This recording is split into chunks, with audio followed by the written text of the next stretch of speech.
Hi all, இன்னைக்கு ஒரு ஹெல்த்தியான ப்ரோட்டீன் ரிச் பிரேக்ஃபாஸ்ட் ரெசிபி தான் பார்க்க போகிறோம். என்னன்னு பார்த்தீங்கன்னா soya chunks omelette.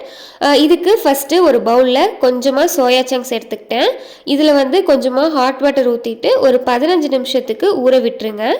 Soya chunks நல்லா ஊறினதுக்கப்புறமா இதில் இருக்கிற தண்ணி எல்லாமே நல்லா பிழிஞ்சிட்டு ஒரு மிக்சி ஜாரில் மாற்றிட்டு இதை கொஞ்சம் கொரகொரப்பாக அரைச்சி எடுத்துக்கலாம். அடுத்ததாக ஒரு பவுலில் 2 முட்டையை உடச்சி ஊற்றிக்கிறேன். இது கூட தேவையான அளவு உப்பு சேர்த்துக்கலாம். மிளகாய்த்தூள், கரம் மசாலா ரெண்டுமே 1/2 டீஸ்பூன் சேர்த்துக்கோங்க. நான் கொஞ்சம் கம்மியாக தான் சேர்த்துருப்பேன்.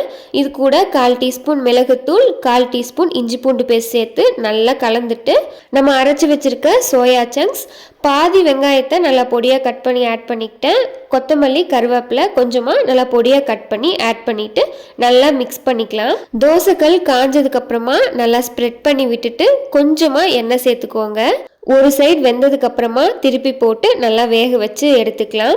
இந்த சோயா சங்க்ஸ் ஆம்லெட் பிரேக்ஃபாஸ்ட்டுக்கு ரொம்ப ஆப்டான recipe.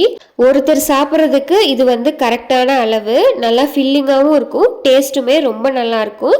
Wait loss and diet follow பண்ணுறவங்களுக்கு சூப்பரான ஒரு ரெசிபி. கண்டிப்பாக ட்ரை பண்ணி பாருங்கள்.